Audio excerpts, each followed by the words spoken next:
Olá, amigos do podcast Dividida, sejam bem-vindos, sejam bem-vindas a mais um episódio do podcast. Dessa semana a gente vai tratar de Libertadores, né?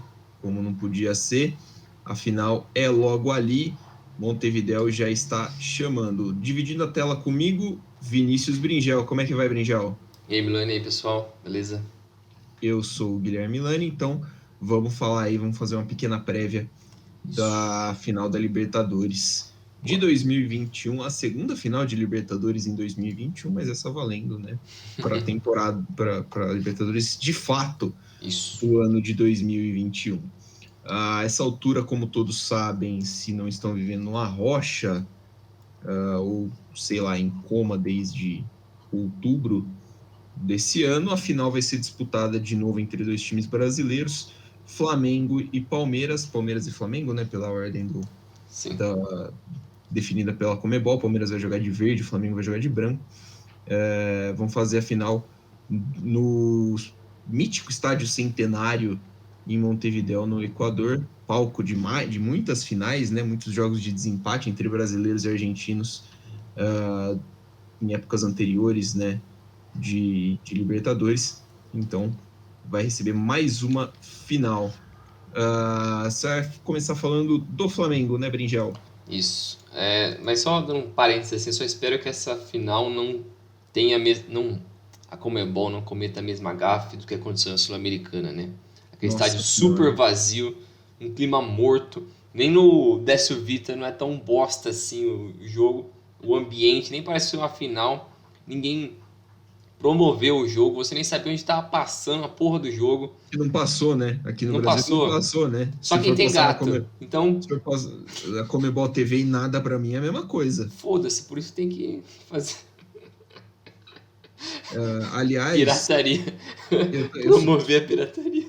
plenamente a favor. Um abraço pra galera do Futimax. Gostaria de deixar os parabéns, né? Os parabéns aí para o Clube Atlético Paranaense, campeão da Copa Sul-Americana.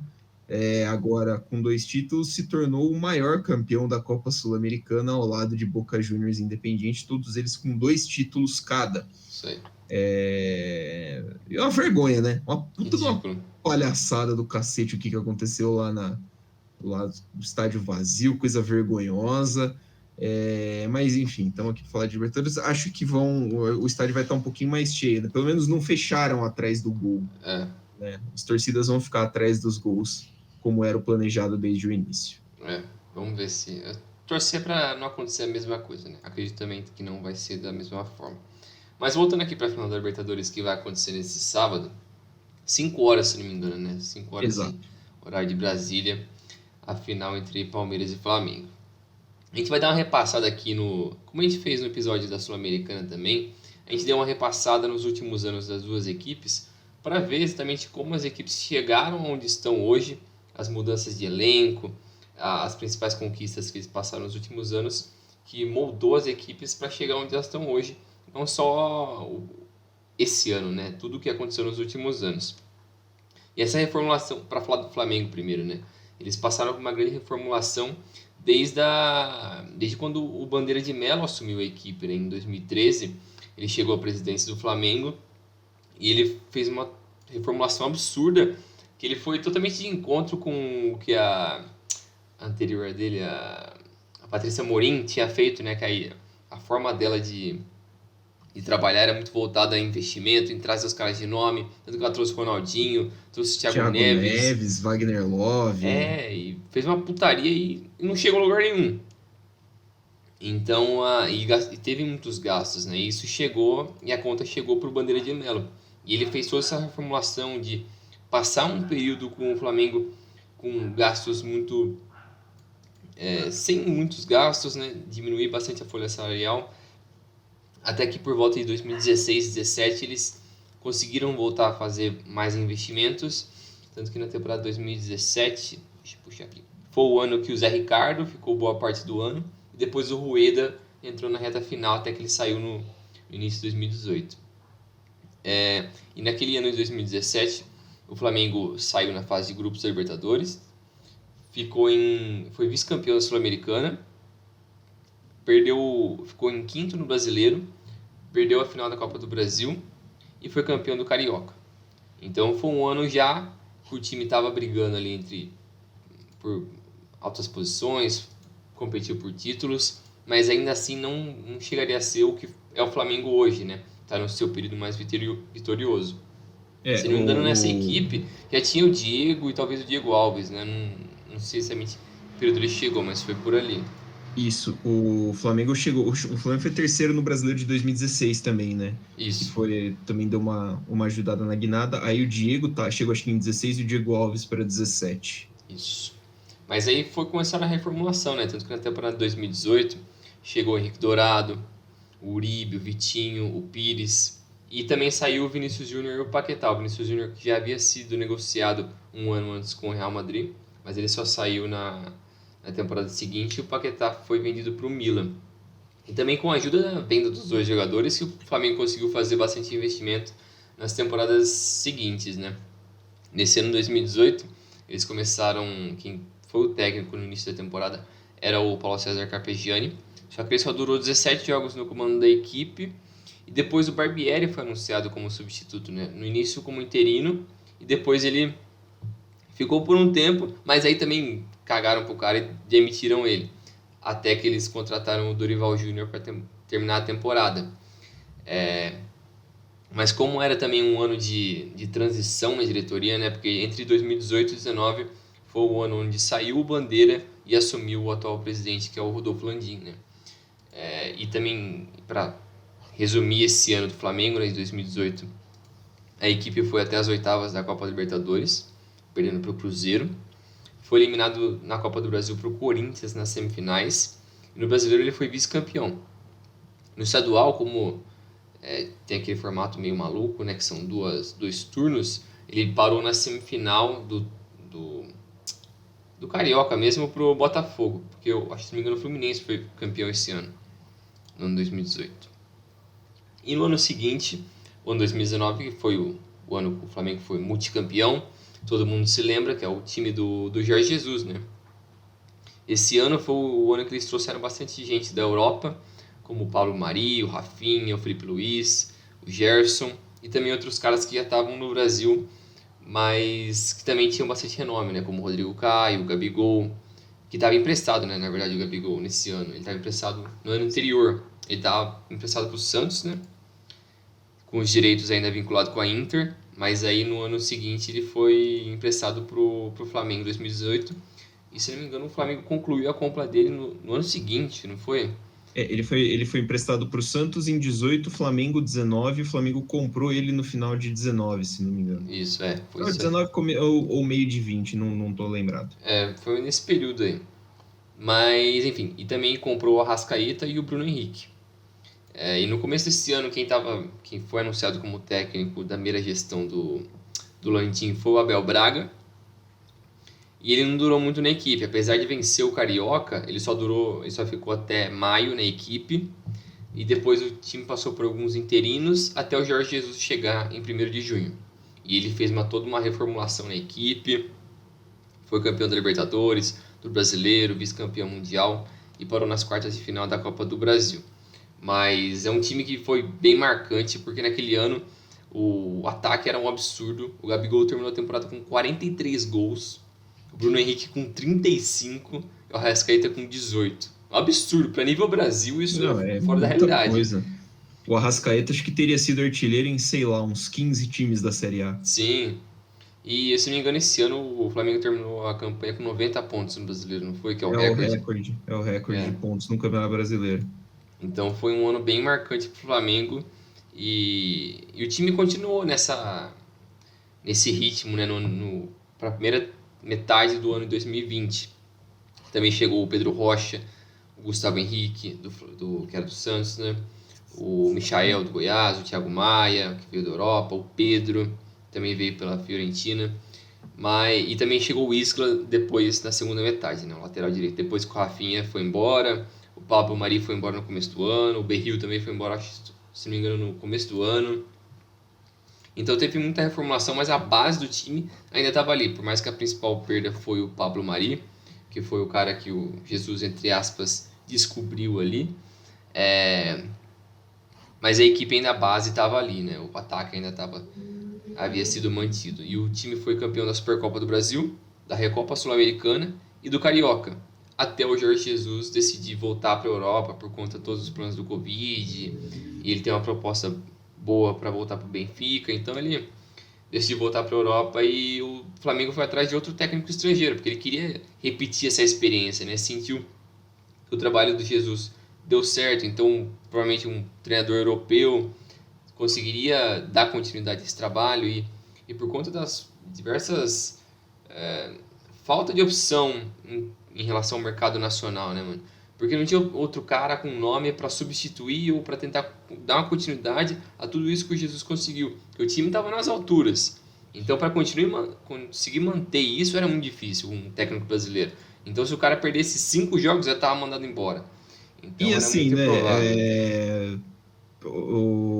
Qualquer técnico que assumisse, né, mesmo brasileiro ou estrangeiro, ia sofrer a pressão porque o Sim, nível, o sarrafo do Jesus é muito alto. é. E essa acho que é até um certo problema que o Flamengo arranjou para a cabeça, porque todos os técnicos que passaram depois dele já são criticados por não jogarem igual joga o Jorge Jesus. Sim, fica uma expectativa de que você tem que jogar igual ele, vencer tudo igual ele ganhou, e não faz o menor sentido. Então é um negócio que é um problema que o Dominique Torrent, que é o ex-auxiliar do Guardiola, que foi trazido para substituir o Jesus, sofreu bastante, né? Porque tinha a expectativa de que o cara fizesse um trabalho tão bom quanto o do Jesus, com um estilo de jogo mais vistoso. Pô, o cara é auxiliar do Guardiola, então ele vai fazer o Guardiola da América do Sul aqui, ele vai conseguir revolucionar tudo. E não era bem assim, o cara tinha outro estilo de jogo, ele não tinha tanta experiência como técnico também. Se não me engano, ele treinou um time nos Estados Unidos, eu acho que foi o Red Bull, não foi? Foi o City, New York City. Foi o New York City. Então, teve vários problemas ali também no relacionamento dele com os atletas e não foi muito bem assim. Depois ele foi demitido em novembro e o Rogério Ceni assumiu. O Rogério Ceni, que também tinha muita expectativa de que ele seria o próximo grande técnico do Brasil, pelo bom trabalho que ele fez no Fortaleza. Teve o problema no Cruzeiro, mas em tese o pessoal acreditava que ele ia aprender com aquela experiência, com a forma difícil de lidar com caras com grande nome, como tinha naquele elenco do Cruzeiro. Ele viria a enfrentar esses mesmos problemas com esse time do Flamengo, com muita estrela, muito cara de renome, muito cara com ego, e caras que ele enfrentou quando ele era jogador também. Então acho que manter um pouco, tem uns resquícios dessa relação, né, meio ríspida. E também, por mais que o time foi campeão brasileiro com o Rogério, naquele... Não foi 2020, né, porque o ano continuou para 2021, né, por conta do Covid, mas o Rogério foi campeão. Mesmo assim, o time não convenceu muito bem, tanto que eles perderam no último jogo do Brasileiro para o São Paulo no Morumbi. E foi um clima meio cagando, assim, foi um negócio esquisito. Foi meio no automático, né? E também Meio parecia acabou que ninguém queria caindo, ganhar né? aquele título. O São Paulo perdeu força no final da temporada, o Inter perdeu força, o Galo perdeu força e o Flamengo sim. emplacou uma sequência de vitórias que se colocou, né, em posição de ganhar. É claro que tem um mérito nisso, Sim, né? com Não dá certeza. para tirar o mérito, mas não é assim como se fosse um futebol brilhante. Então é mais um demérito dos outros, assim, nesse sentido, né? Porque todos tiveram a oportunidade, pelo menos, tá mais próximo de vencer e ninguém conseguiu ser consistente o suficiente. Então isso acabou sobrando pro Flamengo. Então, e depois o Rogério Ceni acabou sendo demitido em 2000 foi em maio. Foi julho, acho que você colocou aqui, junho. Isso, ele foi demitido em junho, mas Uma sexta-feira de madrugada ele foi demitido. Mas para essa temporada também de 2020, né, que começou um pouco atrasada, se não me engano, começou por volta de fevereiro ou março, também teve muito conturbado por conta dessas mudanças do Covid. O calendário foi totalmente espremido, foi muito confuso e o Flamengo também não trouxe muita gente no início do ano. Eu acho que, se não me engano, ele não trouxe ninguém. E trouxe só na metade da temporada agora o Kennedy, o Andrés Pereira e o Davi Luiz. Tanto que o Davi Luiz chegou bichado, né? Acho que ele só jogou um jogo. Ele tá jogando, ele já voltou, já Ele recuperou. voltou? Já. Então, o time também passou por poucas mudanças nesse sentido. Trouxe 3 caras muito bons. O Andrés Pereira tá jogando muito bem, pelo menos tudo que eu vi dele, ele foi muito bem. Se encaixou muito bem nesse meio do Flamengo. Substituir Arturo Gerson, né? O Gerson que também no Flamengo ele regaçou, né? Ele foi muito bem. Mas a reclamação que o pessoal faz muito sobre ele, pelo menos na Europa agora, é que ele não tem intensidade para nível europeu, né? A nível do E, Brasil ele vai bem, mas a nível da Europa ele é quase um ganso pra gente aqui, assim. É um cara e muito morto. dá pra ver até pelos jogos da seleção, né? O É, meio-campo é, acaba ficando um pouco até menos dinâmico com ele em campo. é. Então, é isso. Aí é que eles acabaram demitindo o Rogério e apesar de ele ter vencido a Supercopa do Brasil e o Campeonato Carioca. Mas aí, após confirmar a saída dele, eles contrataram o Renato Gaúcho e ele tá aí no time até agora, apesar de também não ter mostrado tantos resultados consistentes, o time com vários altos e baixos, mas é o cara que ele é a cara do Flamengo, é a cara do Rio de Janeiro, tranqueira, ele gosta de uma praia, não trabalhar, esses caras. O Renato Gaúcho é ídolo no Flamengo, né? Ele Sim, é como jogador, né? Ele tem uma história muito rica no Flamengo é, também, então já ajuda bastante ele na aclimatação. isso aí. Agora, Palmeiras, né? Você vai contar um pouco dessa história aí também dos últimos anos deles. Pois é, o Palmeiras é o outro finalista. Ah, eu acho que a principal, essa fase do Palmeiras começa ali para a virada é 2015, né? Isso. Dá para falar até de 2014, quando não cai na última rodada do Brasileiro, beleza. E aí 2015 volta, começa com o aporte da Crefisa, começa com o chapéu do Dudu, né, Isso. que estava sendo cotado por Corinthians e São Paulo e tal, e acabou aparecendo no Palmeiras. O time é campeão da Copa do Brasil, e em 2016 o time é campeão brasileiro. A sequência dá uma estendida aí, né? Emplaca assim 2 títulos nacionais em um curto período de tempo, e aí o Palmeiras volta ao cenário de protagonismo do futebol brasileiro.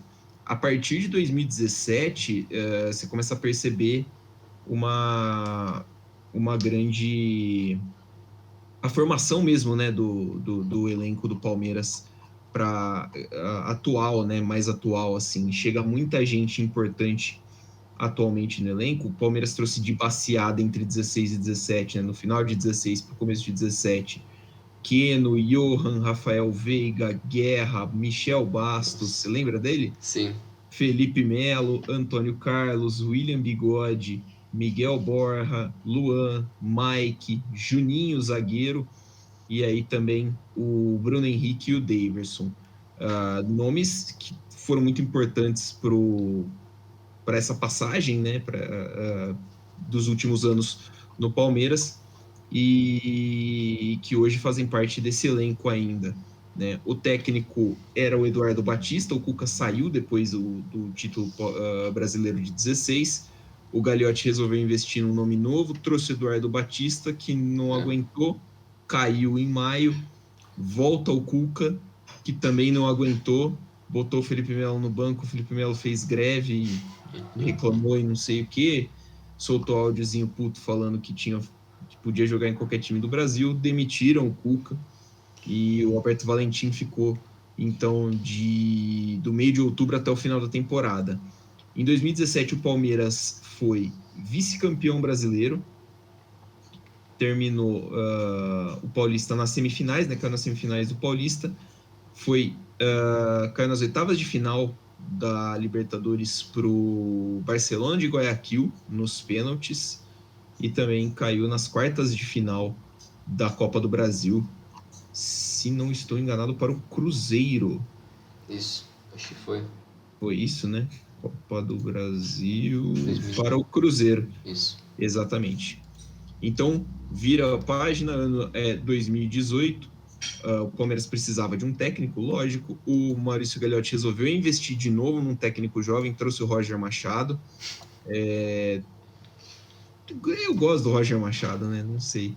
O time dele não era exatamente brilhante, né? Ele foi demitido em julho, durou um pouquinho mais do que o nosso amigo Eduardo Batista, mas nem tanto.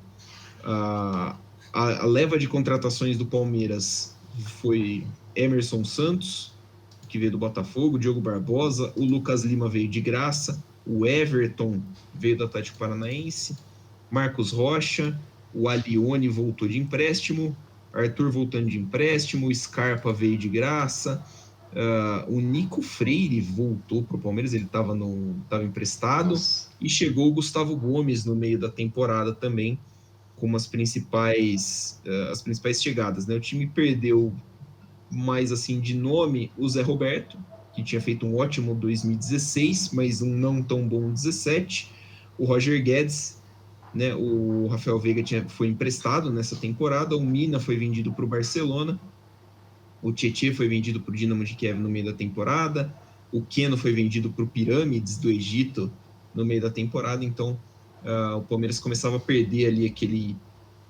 aquele time que tinha sido campeão em 2016. Esse elenco caiu nas semifinais da Copa do Brasil e da Libertadores, né? Foi vice-campeão da Copa do Brasil, foi vice-campeão paulista para o Corinthians no começo da temporada, perdeu nos pênaltis em casa, caiu na semifinal da Copa do Brasil e na semifinal da Libertadores, eu acho que foi para Cruzeiro e Boca, 2 anos seguidos Cruzeiro? 2 anos seguidos Cruzeiro, na semi da Copa do Brasil, Boca na semi da Libertadores, mas conseguiu uma arrancada muito boa no Campeonato Brasileiro, depois da chegada do Filipão, né? O Filipão chegou ali por agosto, 3 de agosto o Filipão assume, e depois disso, pelo Campeonato Brasileiro, o Palmeiras não perdeu mais. No Campeonato Brasileiro, terminou o campeonato com 80 pontos, foi campeão, segundo título em 3 anos, e uma esperança boa para 2019, né? O time carrega um momento muito bom para 2019, mantém o técnico pela primeira vez em algum tempo, de uma temporada para outra, e aí chegam Mike, Zé Rafael, Arthur Cabral, Matheus Fernandes, Carlos Eduardo, ótimo Carlos Eduardo, o ótimo Felipe Pires, tá de sacanagem. O Ricardo Goulart vem, né, para 2019 também no Palmeiras, mas ele vai embora rapidinho. No meio do ano chega o Luiz Adriano pro ataque, também chega o Ramírez, volta o Vitor Hugo, e o Henrique Dourado chegou também no Palmeiras. Cara, não lembrava que o Henrique Dourado tinha tido essa passagem, né? Não sei nem se ele jogou pelo Palmeiras nessa passagem. Esse ano. Eu não lembro também não, porque eu lembro só da anterior. Sim, em 2014 ele teve no elenco que não caiu. Foi artilheiro do time, inclusive. Isso. Aí o time começou muito bem no Campeonato Brasileiro, né? Foram 10 jogos invictos até perder para o Ceará. Aí pegou mais 4 jogos, 4 empates consecutivos, até tomar um cacete 3-0 do Flamengo lá no Rio de Janeiro. Soma-se a isso uma eliminação nas quartas de final para o Grêmio na Libertadores, e a Copa do Brasil também já tinha ido para o saco pelas mãos do Internacional de Porto Alegre. Então aí o Filipão não tinha mais clima, foi demitido, e aí o Maurício Gagliotti e o seu diretor de futebol, o gloriosíssimo Alexandre Matos, resolveram inovar e trouxeram o Mano Menezes para o Palmeiras. O Mano Menezes durou exatamente um turno, foi demitido depois da derrota pro É engraçado, né, turno. como as decisões em relação a técnicos e contratações dos dois são totalmente questionáveis. Em qualquer momento desse período de 4, 5 anos é super questionável a maioria das decisões que eles tomaram.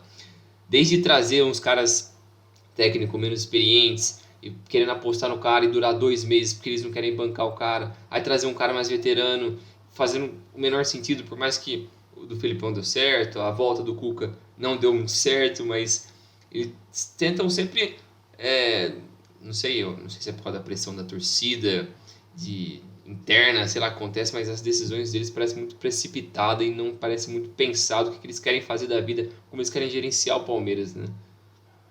Exatamente. Não tem um projeto de que você fala assim, não, o que a gente acredita de futebol é isso aqui, né? E aí, então a gente vai seguir essa filosofia para achar esse caminho. Não, é um negócio assim, aguenta a pressão? Então vem. Por isso que eu acho que eles até deram sorte com o Abel nesse sentido, porque eu acho que eles tentaram, vamos ver se dá certo esse negócio aqui.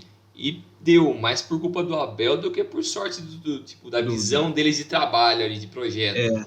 Eu também. E acho que o Flamengo também é assim, porque o Jorge É, Jesus não era a primeira opção, né? sim, O Jorge Jesus acabou caindo no colo porque ele tinha sido sondado por Atlético Mineiro e Vasco é. antes. Imagina o Jorge Jesus no Vasco, mano. Será que dá certo? Eu fico curioso com essas coisas. O Palmeiras terminou 2019 com o Andrei Lopes de técnico, né? E aí, os últimos 2 jogos, o Andrei Lopes fez, o time foi terceiro colocado, né, no Campeonato Brasileiro de 19, que o Flamengo ganhou por 1 quilômetro de distância em relação aos outros concorrentes. E aí chegamos à temporada de 2020, né? Na temporada de 2020, o Palmeiras praticamente não fez contratações, né? O time É. não gastou dinheiro em ninguém no começo da temporada. Só subiu muita gente da base, aí Gabriel Menino, Patrick de Paula, o Danilo subiu depois, mas os principais jogadores, o Lucas Esteves também teve ali, o Emerson Santos voltou de empréstimo, o Wesley voltou de empréstimo, chegou o Matias Vinha e o Rony, se não me engano, não lembro a que custo, foram as contratações assim, né, do Palmeiras, no meio da temporada pós-Covid já, Kuzevic, Imperiur e Breno Lopes, o ídolo, chegaram Uhum. no Alviverde, que acabou forçando, né, de certa forma, uma renovação em termos bem chulos, né? Sim. Que aí o Thiago Santos foi para os Estados Unidos, o Fernando Praz e o Dracena saíram, né? O Praz ainda foi jogar no Ceará antes de aposentar, o Dracena aposentou, o Dourado voltou de empréstimo, o Borja foi emprestado umas 2 ou 3 vezes, o Arthur foi vendido, o Johan foi vendido, o Matheus Fernandes foi vendido, então assim, o Dudu foi emprestado, então foi assim, o Palmeiras meio que se livrou de uma galera, É. não trouxe ninguém porque as contas já começavam a não fechar, né? O patrocínio a Crefisa investiu dinheiro, deu um dinheiro para o Palmeiras contratar alguns jogadores entre 2015 e 2017, acho, 2017 e 2018, e depois esse dinheiro doado acabou virando dinheiro de empréstimo, então o Palmeiras hoje tem uma dívida com a Crefisa, e a presidente da Crefisa agora é presidente do Palmeiras, então você faz com essa informação aí, você imagina só o que pode acontecer ou não, Faz a conta aí. faz a conta. E o Palmeiras resolveu, então, o nosso amigo Maurício Gagliotti, presidente, resolveu inovar para o ano de 2020 e sem ter. Correu atrás do Sampaoli, com a negativa do Sampaoli, foi atrás de Vanderlei Luxemburgo para tocar o projeto Palmeiras 2020. O Luxemburgo. Não vou falar. Sei lá, cara. Eu gosto do Luxemburgo, eu sou luxemburguista, mas não dá, né? Não Nem dá. fuderam, velho. Em 2020 não dá, né? O Luxemburgo é complicado. Apesar de tudo, ele foi campeão paulista em cima do Corinthians. Então, a temporada mais vitoriosa do Palmeiras desde 93 começa com o Luxemburgo sendo campeão paulista em cima do Corinthians. Aí uma má fase acaba derrubando ele, né? O Palmeiras perdeu uma sequência ótima de jogos, né? Botafogo fora, São Paulo em casa, Curitiba em casa, aí cai o Luxemburgo e o Palmeiras perde do Fortaleza com o Andrei Lopes, né, o Cebola, no Uhum. comando da equipe. A partir do dia 30 de outubro chega o português Abel Ferreira e aí a temporada dá uma guinada, né? O Sim. Palmeiras ele encaixa um time ali, consegue no meio de uma maratona muito louca encaixar o time de uma forma a ser competitivo. O Palmeiras chega na final da Copa do Brasil, isso é dezembro, né? Dia 30 de dezembro, o Palmeiras faz 2-0 no América Mineiro lá em Minas e chega na final da Copa do Brasil e começa o ano de 2021 metendo 3-0 no River Plate pela semifinal da Libertadores. Aí a campanha histórica do Palmeiras que chegou à final e bateu o Santos no dia 30 de janeiro de 2021 no Maracanã para ser campeão da Libertadores pela segunda vez. A temporada do Palmeiras de 2020 terminou no dia 7 de março de 2021. Palmeiras 2, Grêmio 0 na final, pela final da Copa do Brasil. no meio de semana o Palmeiras já tinha empatado em 2-2 com o Corinthians pelo Campeonato Paulista de 21. Tamanho da bizarrice que foi essa temporada. Essa zona. Então ficou meio conturbado. Para a temporada atual, o Palmeiras também não trouxe muitos reforços, né? Investimento comprado mesmo, eu acho que é só o Piquerez, lateral do Peñarol. O Jorge chegou de graça, o Danilo Barbosa chegou por empréstimo e o Dudu voltou por empréstimo também. O Barcelona chegou de graça. O Barcelona não, cacete, o Matheus Fernandes chegou de graça também. O Palmeiras vendeu o Juninho, que não jogava pelo Palmeiras faz uns 3 anos, o zagueiro Juninho, canhoto. Vendeu ele para a Dinamarca. Vendeu o Emerson Santos também para o Japão. E acho que é isso, né? E vendeu o Vinha para Roma, né? O Vinha ficou pouco tempo aqui. O Piquerez foi contratado para o lugar dele.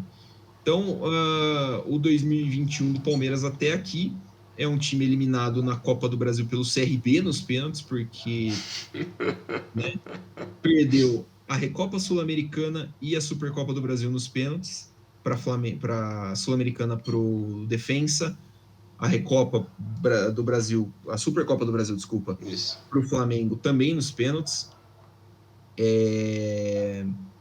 Perdeu o Campeonato Paulista para o São Paulo, então você já está contando aí, são 3 vice-campeonatos.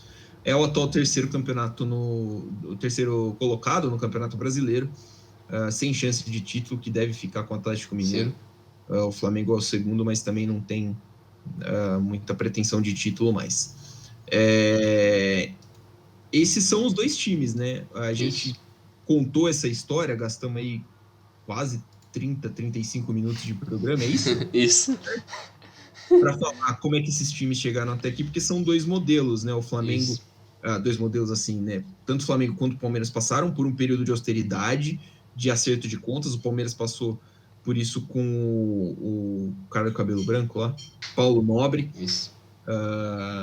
Conta com um modelo, né, de parceria com a W Torre sobre a Arena, que permite que o Palmeiras não tenha gasto nada com a Arena, mas fique com o dinheiro das bilheterias. Isso é muito positivo, ajudou muito o Palmeiras no desenvolvimento para esses anos com a Crefisa.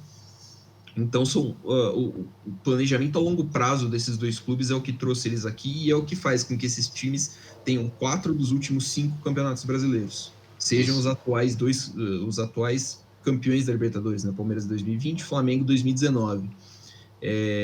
Então, assim, são os 2 times que assumiram o protagonismo desde 2000, a gente colocou uma data aí, 2016, né? Mais ou menos por aí. 16, 17, assumiram o protagonismo do futebol brasileiro e não largaram mais. E imagino que seja o caminho que vá seguir, né? Os 2 times brigando cada vez mais por título. Curioso que essa tenha sido assim a primeira final, né? O jogo da Supercopa no começo dessa temporada foi a primeira partida entre Palmeiras e Flamengo que não foi pelo Brasileirão, depois que esses times começaram a se enfrentar com mais frequência. É esquisito, né? Porque geralmente quando tem 2 times dominando dessa forma, eles têm uma tendência a se encontrar mais nesses torneios, né? Então, apesar de, você disse, só foi agora nesse ano, no início do ano, né? Com a Supercopa, que foi... Que dia? Foi em março, acho. Não lembro, não tá aqui, mas beleza. Mas é engraçado isso também. E também você disse do modelo de gestão, né, que as 2 equipes tiveram nos últimos anos.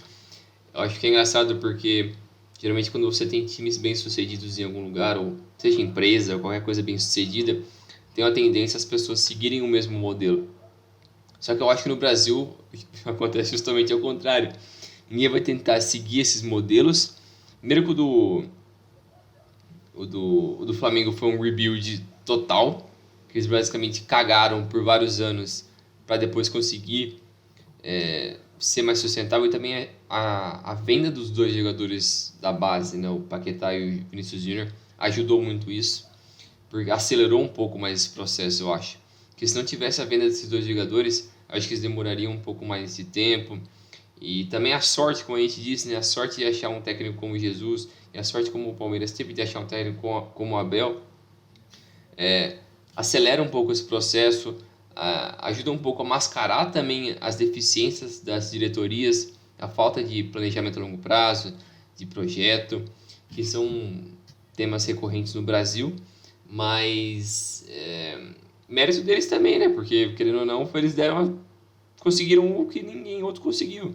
Então, eles estão certos nesse sentido, mas eu acho que esse modelo de gestão dos dois times dificilmente vai conseguir ser adotado por outras equipes no Brasil.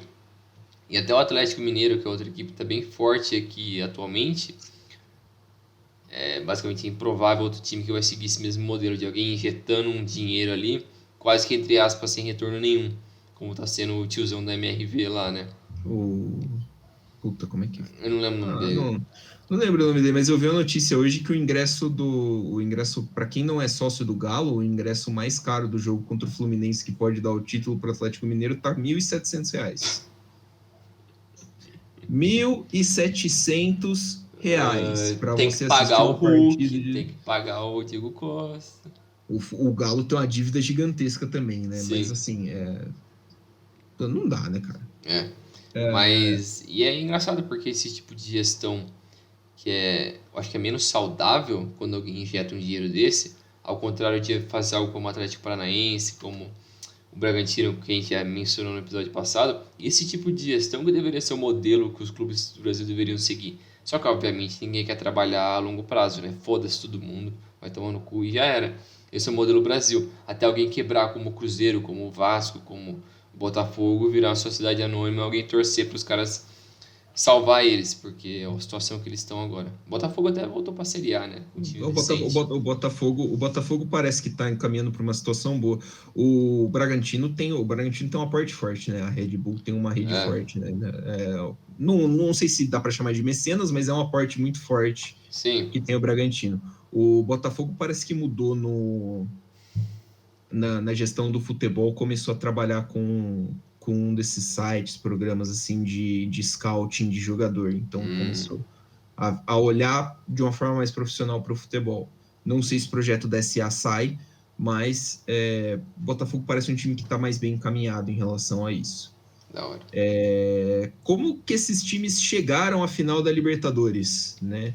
Se pergunta ao nobre torcedor e nobre ouvinte. Simples. Vamos traçar aqui a campanha das duas equipes. O Flamengo chegou à Libertadores pelo fato de ser campeão brasileiro, né, de 2020. Isso. E fez o seguinte, você canta a campanha do Flamengo? Falo aqui sim.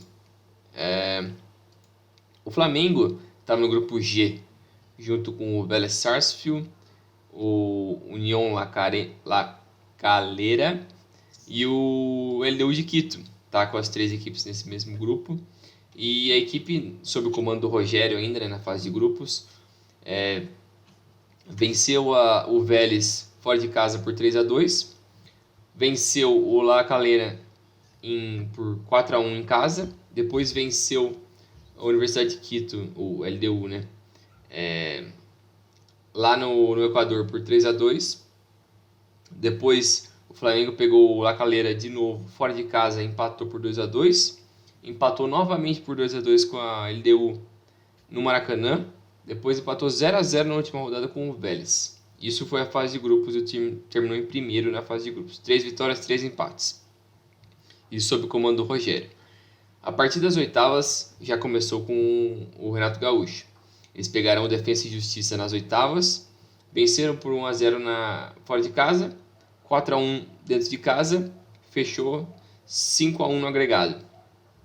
Nas quartas, o Flamengo pegou o Olímpia do Paraguai e venceu por 4-1 fora de casa e 5-1 dentro de casa. Então, um 9-2 no agregado. Que absurdo. Nas semifinais, o time pegou o Barcelona de Guayaquil e venceu por 2-0 na ida, no Rio de Janeiro, e também venceu de novo por 2-0 na volta. Então, o time basicamente atropelou todo mundo desde o início do mata-mata até no... Então, ele não perdeu ainda, na verdade, né? Tô reparando aqui agora, não perdeu. Tá invicto. Engraçado, eu não tinha reparado isso ainda, mas o time tá invicto nessa campanha contra o Palmeiras na final. E o artilheiro deles é o Gabigol com 10 gols, né? Que é o artilheiro da Libertadores também, né? Isso, e o líder de assistência, se não me engano, é o Arrascaeta com 7. Se não me engano é isso, é que eu não tô com o negócio aqui agora, mas se não me engano é isso. O Palmeiras se classificou para a Libertadores por ser o atual campeão, né? Caiu por isso no grupo A, grupo com o Universitário do Peru, Independiente del Valle do Equador e Defensa e Justiça da Argentina. O Palmeiras começou a Libertadores vencendo o Universitário por 3-2 lá no Peru, aí depois fez 5-0 no Del Valle em casa, 2-1 no Defensa e Justiça fora de casa, lá na Argentina, depois 1-0 no Independiente del Valle no Equador, perdeu em casa para o Defensa e Justiça 4-3 num jogo bem animado, e depois venceu o Universitário em casa por 6-0, fechando a fase de grupos. Nas oitavas de final, o adversário foi a Universidade de Chile, 1-0 no Chile, 1-0 em São Paulo. Quartas de final, pegou o São Paulo, 1-1 no Morumbi e 3-0, um sonoro 3-0 inclusive, no Allianz Parque, para depois na semi pegar o Galo, 0-0 no Allianz Parque, naquele jogo lindo do Abel Ferreira, amarradíssimo, 1-1 no Mineirão abarrotado de gente. O Transfermarkt está falando que tinham 18.350 pessoas Mentira. no Mineirão. Se tinha mesmo esse público, eu sou um pudim de leite condensado, tá? Tá drogado o cara do Transfermarkt. Devia ter metade do Mineirão lá, tinha uns 30 mil pessoas no Mineirão aquele dia. Tá maluco. 1-1, vaga carimbada para final em Montevidéu. Agora, Palmeiras e Flamengo tem o artilheiro, né? O artilheiro do Palmeiras é o Rony, Isso. na Libertadores desse ano. 7 gols, né? E 7 ou 6, hein? Aí me pegou, hein? E eu acho que o assistente é o Rafael Veiga ou Zé Rafael, algo assim. Vamos ver. Eu acho que é o Veiga. E agora? Estamos trabalhando aqui. Né? Caçando informação. Enquanto o Brinjel caça a informação aí, Palmeiras e Flamengo tem uma... Pelo fato de serem, né, os protagonistas desde 2015, 2016 estarem no protagonismo do futebol brasileiro, desenvolveram uma espécie de rivalidade. Sim. Né? Não acho que seja assim, nossa, uma rivalidade aguerrida, né, um negócio gigantesco, ponto como muitas vezes a mídia parece querer pintar. Não acho que nem o Palmeiras é o principal rival interestadual do Flamengo, nem o Flamengo é o principal rival interestadual do Palmeiras, mas é fato que alguns jogos contribuíram para que essa rivalidade ficasse um pouquinho mais apimentada, né?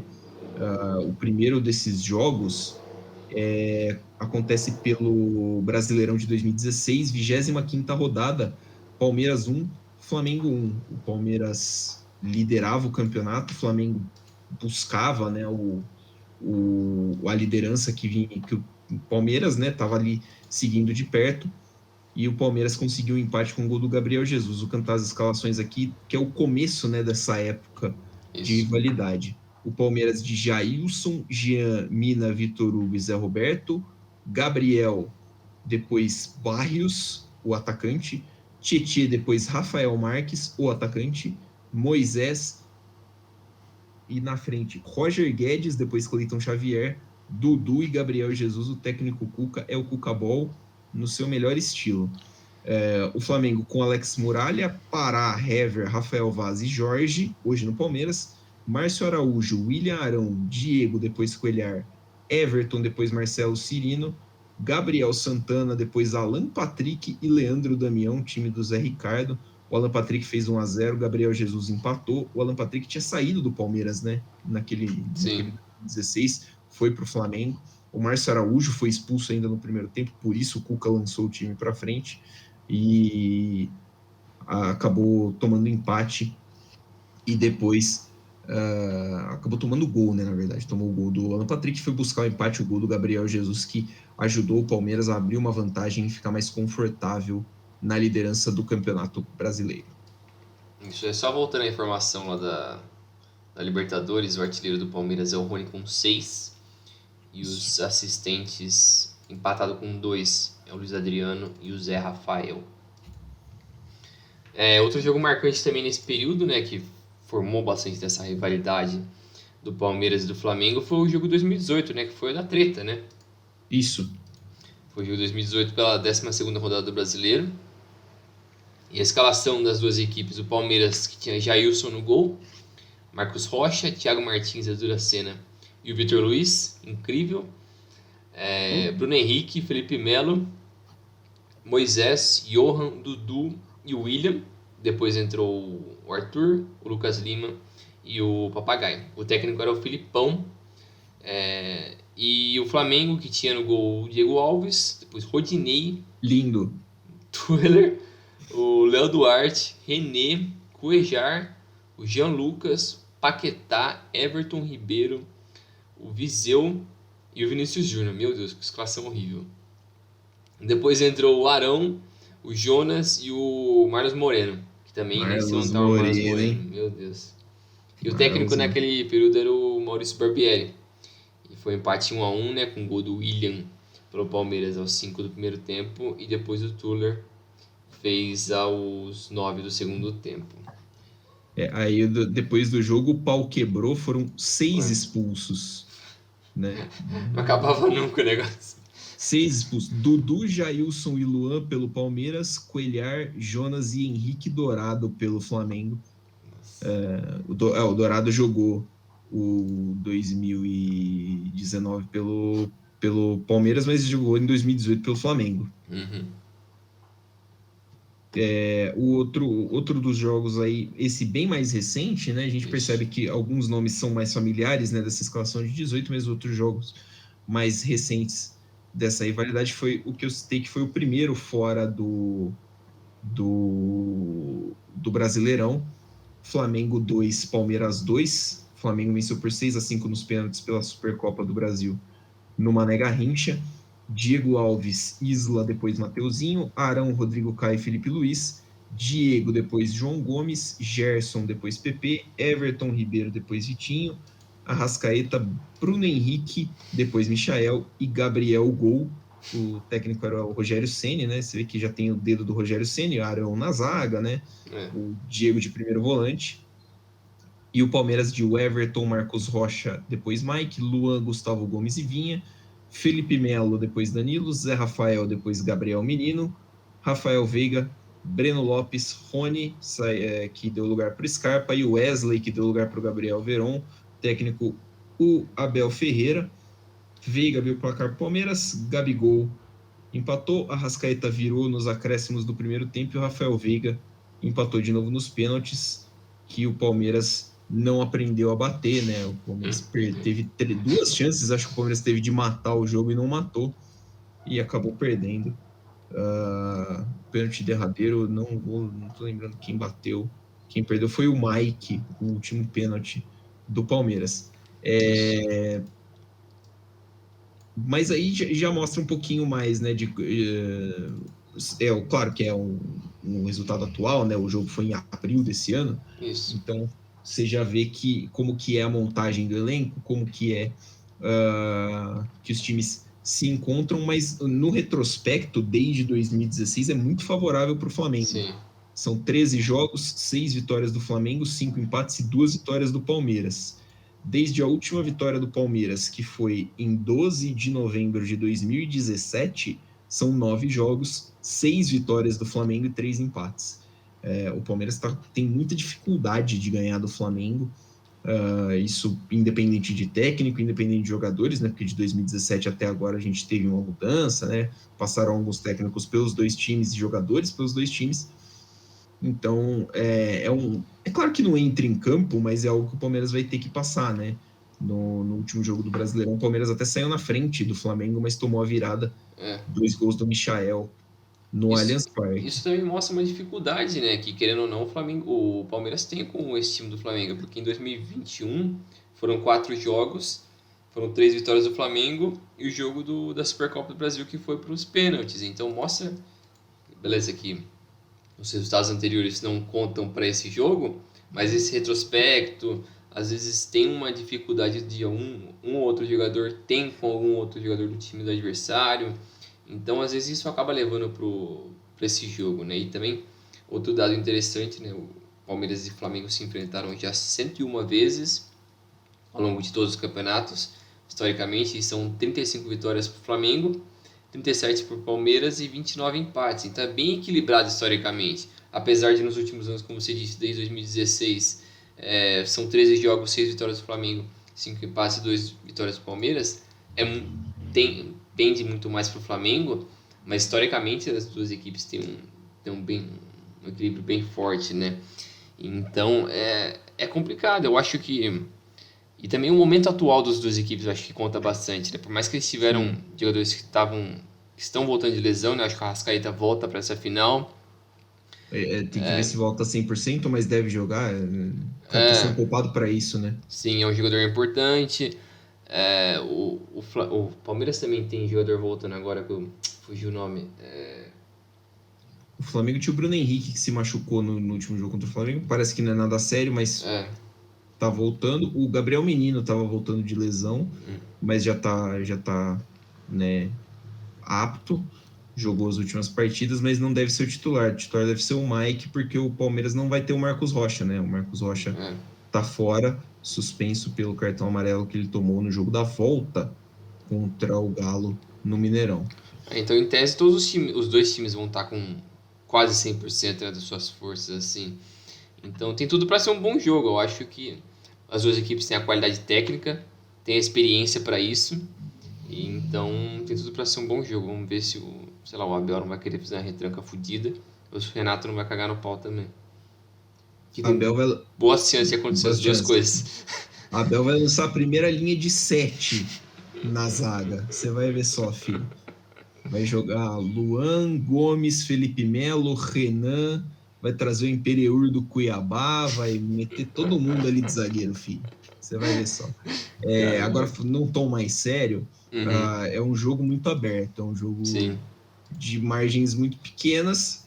Acho que o Flamengo ligeiramente melhor tecnicamente, mas o Palmeiras me parece mais bem treinado do que o Flamengo. O Flamengo é um time que dá muita brecha. Nos jogos contra o Barcelona de Guayaquil, por exemplo, o Barcelona teve muita chance para fazer os gols e não fez. O Barcelona perdeu muito gol. Sim.